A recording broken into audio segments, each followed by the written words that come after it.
All right, we have joining us in the studio the Lagos State Commissioner for Information and Strategy, Honorable Kehinde Bamigbetan, joining us right now. Good morning, Honorable. It's good to see you right now. It's my pleasure. Good to see you. Now, let's get right into the issue. We remember when Lagos went into partnership with Kebbi State on the rice, and it was wonderful. Everyone's been talking about it.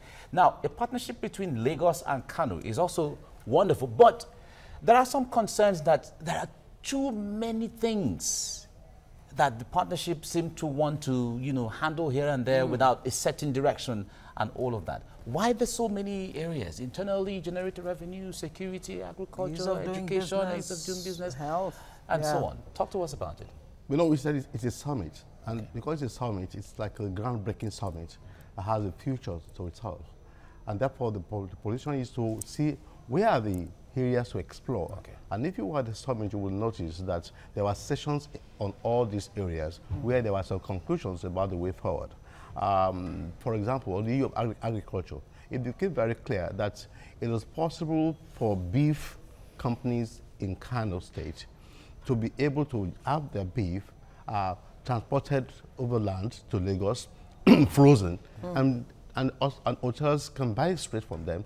Homes can buy straight from them, so you don't need to have people having to follow cattle down to the south. You're looking at it solving the open grazing that's creating a chain. That's one area. We're looking at IGR, for example. Interestingly, the Kano State officials have been in Lagos. They understood our IGR system, because Lagos today is the only state that's able to make almost like 85% of its resources straight from IGR. And so they've tried to look at them, and so we find that in that area we need to learn from each other.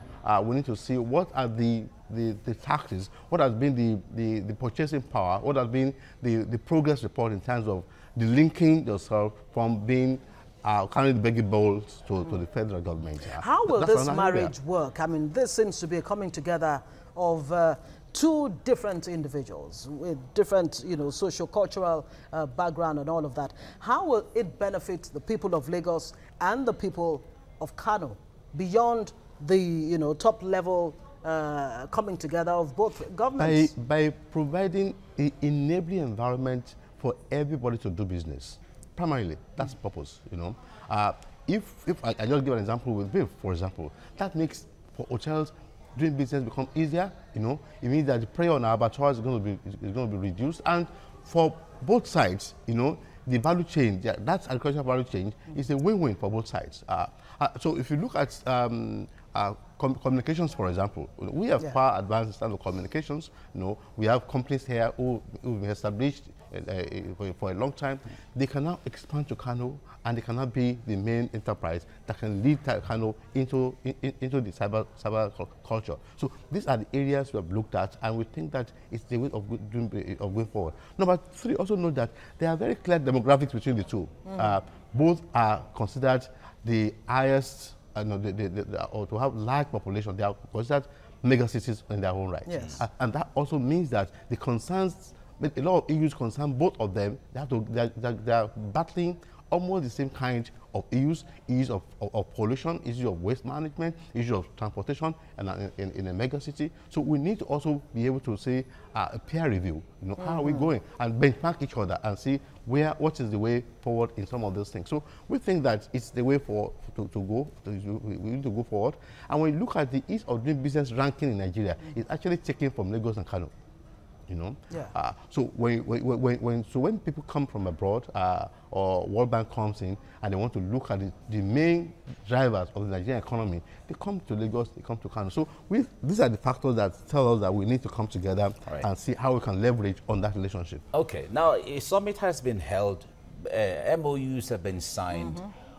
What's the time frame before Nigerian Lagosians and those in Kano will begin to see the tangible results of some of these things, of these collaborations? It's a private-led thing at the end of the day. It's an entrepreneurial process. And so what happens is that a lot of companies based in Kano and in Lagos states were there to see the business opportunities that we are providing. So what will happen is that we are providing the template for companies to come together and collaborate. And our business is to now drive that template and make sure that it's productive. So there are timelines, timelines for meetings. In fact, when you go, there were breakout sessions, there were meetings, among potential collaborators. I mean, Alaji Dangote was there. You could see what that meant for that kind of forum. You have Falawiyo was there. So those are where we're looking at. How do all these people come together to make an impact? And so I'm sure some of the timelines we will get basically is that within the next 3 months we should be having companies saying we have come together, we want to explore this beef value chain and see how it works. Okay, I'm sure in the course of this summit, challenges that could stand in the way of the vision that the two states have would have come up. How do you plan to solve those problems or surmount those challenges, if you like? The issue of safety and security, for example, is a very, very serious issue right now in Nigeria. Whether you're talking about Lagos, though Lagos has been able to demonstrate seriousness in terms of providing security. A place like Kano, how do you convince a Lagosian that, look, it is safe for you to go to Kano and do business? The fact is that Kano has been relatively safe. Yeah.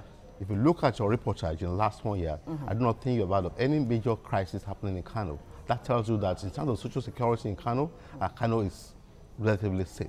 Are you going to take that for granted, or are there other moves to ensure that any businessman who leaves Lagos to Kano or Kano to Lagos will be protected, not only physically, but that their businesses will thrive? There's a standing committee of both states that is driving this process, and your concerns in terms of security will be one of those things that they're going to be looking at. For example, in Lagos, we've worked with both the federal agencies, and the paramilitary agencies to see how we can keep Lagos safe. And I'm quite sure that in Kano, almost across the country, the Lagos model has been the main thing that everybody is talking about. How can various security agencies collaborate to provide safe and secure environment? So, and I believe that this is going to be one of the major issues that we're going to be tackling as we go along. All right, we have 1 year to election, and certainly the two governors are politicians. We've seen the will they've demonstrated towards this. You don't know how elections are going to come out. Any other person can win the election. However way, if there's a change in who the governor is on either side, as the case may be, how would it affect this project, the continuity or sustenance of this project? The benefits. It's the benefits that will drive the continuity of the project. Yeah. If I know as a governor that I'm bringing value to the table by having this thing on, then I will most likely want to grow it, because it's from one, this is the first time this is happening. So any governor who wants to build a relationship will want to work with it. Number two is that we have seen the importance of continuity of agreements. States have gone into agreement, countries go into agreement, but the change in leadership does not, alter those agreements. And we expect that this international best practice will also be what we expect in this case. If companies are coming into the value chain, if Lagos State companies are already in Kano developing a cyber system there, you expect that any governor will want to, leverage on this to grow that line of business. Of course, that Lagos is a very competitive environment, and going to Kano is like, getting another mileage somewhere. So I think the benefit of it, the attractions, will encourage any governor to see beyond either party affiliations or individual personal issues and look at what will benefit Lagos residents and businessmen in getting this deal done. Okay, well, you do have this technical working group. Yes. That's been set up. That's correct. What exactly would be their, or what is their terms of reference? What are they looking at? What is the scope of their Basically, to drive this process, to monitor the agreements, to see the affiliations going on, and to see how productively and within very effective timeline those things can become real. In next 1 year, we should be celebrating. So about 30 companies have been able to go to benefit from this platform. We should be able to see what are other things that we need to provide to facilitate, and make this dream workable. So that's why you have a technical committee of both states who continuously come together to re-strategize, and see how we can position states. I mean, if that means, for example, that if a company wanted to come to Lagos, it will come on its own. But now it has a platform to approach, and that platform will facilitate and smoothen the process. Maybe you want a CFO in Lagos State. That means Lagos State already has an input in ensuring that our fiscal planning processes work with you to make sure that you get your CFO on time and can set up your business on time. And so we expect the same thing to happen in Kano. Is there any particular place where business persons or tourists, if you like, or whoever wants to visit from either the state to the other, is there any place they can actually go to get all the information they require? Certainly. Beyond just the technical committee, we have called the Ministry of Tourism, in both places, and they will be the point of contact in case we want to have interstate tourist traffic. Okay. Now, Lagos has been successful with the collaboration with Kebbi, is becoming successful with the collaboration in Kano. Thank you. Are there any other states that Lagos is looking at to say, okay, fine, we are successful here, we're successful, we're thinking of this and all of that? But already, I know you're aware that Lagos is doing a lot of work in the Southwest, leveraging contacts and collaboration with Ogun State, with Osun State, with Oyo State. That's the Odua investment? Beyond just the Odua investment. Okay. We've gone into Odua investment, of course, as a major strategic move to be part of the regeneration and development of the Southwest. But beyond that, we also have our agricultural value chain, for example, has relationship in terms of developing and acquiring farmlands in Osun, in Oyo, in Ogun.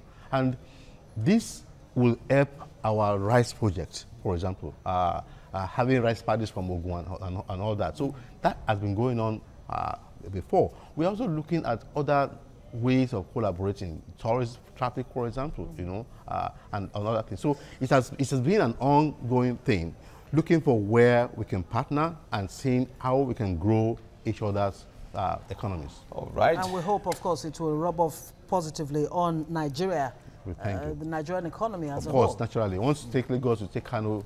That's Nigeria. That's Nigeria. Okay. Thank you very much, Honorable Kehinde Bamigbeton, Commissioner of Information, Lagos. Thank you. Maybe next time we'll invite you over to find out how it's been, handling. What progress have been made and all of that. That office so far. No problem. Okay. No Thank problem. you. Thank you. My pleasure. All right.